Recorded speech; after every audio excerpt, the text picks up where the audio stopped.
ক্রিকেটের যে বিষয়টা নিয়ে অনুমান করা সবচেয়ে সহজ, পানির মতো সহজ, সেটা হচ্ছে বাংলাদেশের ব্যাটিং।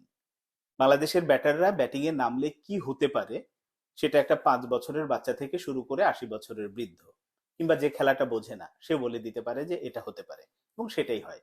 যার সর্বশেষ উদাহরণ আমরা দেখলাম এই যে অ্যান্টিগায় ওয়েস্ট ইন্ডিজের বিপক্ষে বাংলাদেশ যে খেলছে দ্বিতীয় টেস্ট, এর প্রথম ইনিংস বাংলাদেশ অল আউট হয়ে গেছে 164 রানে।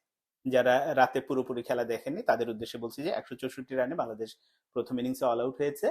এরপরে ওয়েস্ট ইন্ডিজ যেটা করেছে, 1 উইকেটে 70 রান করে দিন শেষ করেছে, দ্বিতীয় দিনের খেলা শেষ করেছে। এখন এই যে যেটা বলছিলাম যে বাংলাদেশের 164 রানে অল আউট হয়ে যাওয়া একটা ইনিংসে, এটা কিন্তু আসলে বাংলাদেশের স্ট্যান্ডার্ড। কেউ আমার সাথে একমত হন বা না হন, এটাই মাঝে মধ্যে হয়তো ভালো করে কিছু টেস্টে কেউ কেউ সেঞ্চুরি করে, ট্রিপল সেঞ্চুরি করে, এরকম সেটা হচ্ছে একেবারেই মানে আনইউজুয়াল ঘটনা, মাঝে মাঝে হবে, সেগুলো আসলে সব সময়ের উদাহরণ হতে পারে না, কিন্তু আমাদের স্ট্যান্ডার্ড এটাই। এবং এই যে খারাপ করে, এই যে স্ট্যান্ডার্ড, এর জন্য আমি ক্রিকেটারদের কখনোই আসলে দোষ দেই না, দেবও না। কারণ হচ্ছে আমি যদি একটা গাছ লাগাই, যে আম গাছ লাগালাম, সেটা হচ্ছে টক আমের আটি এনে লাগালাম, এবং আমি আশা করলাম এই গাছ থেকে, মানে এখান থেকে যে গাছটা হবে, এই গাছে একেবারে সুমিষ্ট আম হবে। এটা কি সম্ভব? কোনোভাবেই সম্ভব না। তো আমরা আসলে ক্রিকেটারদের বেড়ে তুলছি বা গড়ে তুলছি যে প্রক্রিয়াটার ভেতর দিয়ে, সেটা আসলে টেস্ট মেজাজের না।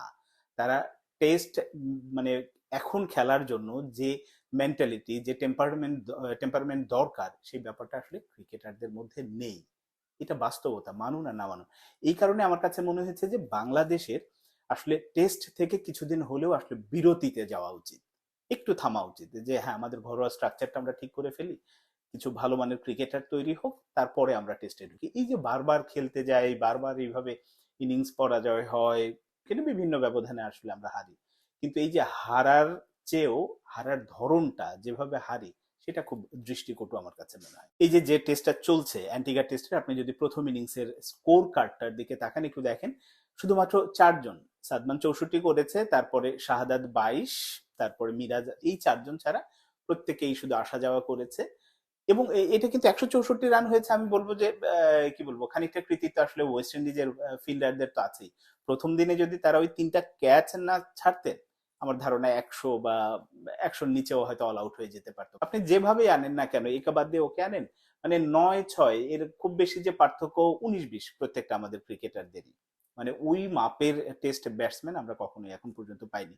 তো এই কারণে আমার কাছে মনে হয়েছে যে ঘরোয়া স্ট্রাকচারটা যদি আসলে পুনর্গঠন করা যায়, নতুন ভাবে সাজানো যায়, আগামী 3 থেকে 4 বছর টেস্ট থেকে আপাতত আমরা বিরতি নিই, নিজেরা গড়ে তুলি, ওই ভালো মানের ব্যাটসম্যান তৈরি করি, তারপরে আমরা টেস্টে ফিরি।